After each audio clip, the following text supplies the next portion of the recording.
Greetings, YouTube. Welcome back to Philosophus Rex. You are watching episode 1 entitled Trust Your Senses. So, how this is going to proceed is we will begin with an introduction to the episode, the point that I'm trying to get across, the authorities from the classical realist tradition that give us the point that I'm trying to prove, or at least talking about, examples demonstrating that the point is reliable, a view on the contrary, so someone in the philosophical tradition that kind of goes against what I'm trying to talk about here from classical realism, the arguments against that contrary viewpoint, the conclusion, and the topic for next episode. So it's going to be kind of jam-packed, but hopefully we'll get through quite a bit. So let's get started. Classical realism, we can think of this as the philosophy of common sense. We just sort of take things as they are. Reality is presented to us very clearly outside of our minds, and we just sort of take that at face value. There's no reason to not believe that the real world exists apart from our minds. And actually, this was the long-held mainstream belief, the exception of kind of Plato, who took a pretty radical view to realism, but that's not the topic of this episode. Basically, that was more or less the long-held belief, let's say that, in the classical philosophical tradition up until the modern age. That's especially true when we see that subjectivism has become kind of widespread. That's still pretty prevalent today. So the bottom line is we're going to be advocating for the fact, the old school belief that the real world around us, well, is real. We can know things in it, and we should take that at face value. So for this episode, we're going to be talking about the reliability of the senses, that the senses are something that we can use in order to put us into contact with the outside world, and that they are a pretty reliable source of knowledge, or at least a starting point for our knowledge. You might be wondering why start here. Well, if we don't admit of any possibility of real knowledge, then there's not really any point to having a channel about philosophy, or anything for that matter. That might be an argument for the existence of real knowledge, but we won't stop there. So I'm trying to be very careful in this episode of keeping distinct the reliability of the senses from the process by which we know. Which is kind of challenging because they're pretty closely connected with each other. We'll talk about the process of knowing in a different episode, but for right now, we're just going to be focusing on the senses as the starting point of our knowledge, and this falls under the domain of what's called epistemology, which is the philosophical discipline of, well, the study of knowledge. The point is that the senses are a starting point for real knowledge. Our five senses, hear, see, smell, taste, and touch, are the things that put us into contact with reality. And given that we have shared experiences as human beings, that seems to be a pretty strong proof to the affirmative that we can know stuff. And we trust our senses to tell us things about the world around us. Now, don't take my word for it. Aristotle, very long ago, said that all knowledge starts in the senses. This was a point that was taken up by St. Thomas Aquinas several hundred years after Aristotle. Aristotle, I believe, spoke of this in the Posterior Analytics, one of his works, but I've included a link in the description to the source that I took this from the Internet Philosophical Archive. Now, there is a lot of evidence, believe it or not, to support that the senses are reliable, we can trust them, and we can use them as the starting point to real knowledge. So let's look at a couple of them. The first is simply this video. You're probably not doubting whether or not you can hear me on the speaker. You're also probably not questioning if you can see me or not, or if I am truly the man behind the curtain or the man behind the computer screen, so to speak. If you were not to hear me for whatever reason, your first instinct probably wouldn't be that you've gone deaf or that your ears are completely unreliable as a source for knowledge. You would probably say, oh, my speakers are probably turned off. There would be another explanation that you would leap to prior to assuming you're deaf or that your ears are unreliable as a sense. I don't question that I'm hearing my own voice. I'm not questioning that I see my camera and my microphone and that I'm recording this right now. A little less abstract, thousands of people throughout America watch NFL games every single Sunday. Those people don't deny that they're watching the same game. But the point being is you use your senses, you rely on your senses to give you an accurate account of the game that's going on in front of you. And just as a last example, so as to not bore you all to death, if you've ever had an eye exam, you know that the doctor will have you read a card that has a bunch of lines of letters, and the doctor will ask you to read the smallest possible line you can. Now, if your vision is poor, you won't be able to read the lowest line, and that will give the doctor an indication that the patient needs glasses, the patient needs to have his or her prescription adjusted. But no doctor in his right mind would say, oh, it's those eyes again, got to take them out, no good for knowledge. No doctor would ever do that to someone. So the patient also wouldn't say that if he can't read the lowest line of letters, oh, it's those eyes again, no good for knowledge. No, he would say, my vision's poor, I need the doctor to prescribe me different glasses or different lenses in order for me to see better.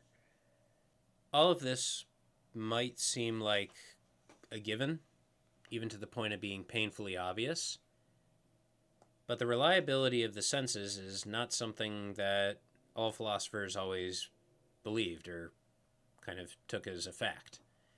So enter René Descartes, who was a French mathematician and philosopher, and is colloquially called the father of modern philosophy. His book, The Meditations on First Philosophy, was a series of writings whereby Descartes tries to find some ground, or at least where he tries to find some knowledge that could admit no possibility of doubt. Now, that's a very tall order indeed, but one that really wasn't necessary or kind of helpful. Several philosophers that came after him in the modern age sort of piggybacked off of Descartes' work and kind of created a number of philosophical problems. One of them being the mind-body problem, which is basically, short form, how the mind relates to the body. So Descartes begins his experiment in the Meditations on First Philosophy by first applying doubt to the reliability of the senses. He says, surely whatever I had admitted until now as most true, I received either from the senses or through the senses. However, I have noticed that the senses are sometimes deceptive, and it is a mark of prudence never to place our complete trust in those who have deceived us even once. That's kind of Descartes' argument for the unreliability of the senses. Just because there is that slight possibility of deception, we should throw them out entirely. Now, however, this argument, and really Descartes' experiment, fails for a number of different reasons. The first is that the senses do not have agency, so the senses don't deliberately try to deceive us the way other people might try to.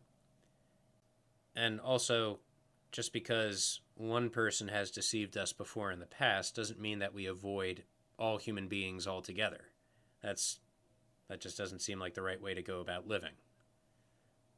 So I don't think that comparison really works, and it doesn't really seem like a mark of prudence to immediately deny the unreliability of the senses. Furthermore, of course, it's possible to be deceived because we're human. We're not perfect. We don't have perfect knowledge of really anything. So maybe this could be me reading too much into it, and I'm happy to be corrected on this, but it seems like Descartes is saying that we shouldn't be able to be deceived by the senses as kind of an overestimation of his own powers of observation. Now, again, I don't want to read too much into what Descartes is saying. I'm just going based off his words. I don't know his intention behind this, although I think he probably legitimately had good motives behind this work, even if they were somewhat misguided. Next, we have a glaring logical fallacy, which appears to be the fallacy of composition. And the fallacy of composition is where someone takes the characteristics of a part of something and says that just the characteristics of the part apply to the whole thing. So, for example, just because a part of a desk is brown does not mean that the entirety of the desk is brown. So, it does not follow that just because some of the time we might be deceived by the senses, that all of the time we're deceived by the senses, and therefore they're unreliable, they should be thrown away. To follow this fallacy, or to follow this line of thinking, would essentially be to say something along the lines of men have murdered people before, and because some men have murdered people before, that means all men are murderers and they should all receive the death penalty, let's say, for the sake of argument. Some people might jokingly believe that's a good thing to do, but it's not a logical way of thinking. Based on this fallacy, it does not make sense for Descartes to start his experiment by completely throwing out sense knowledge altogether as an accurate and certain starting point for knowing things.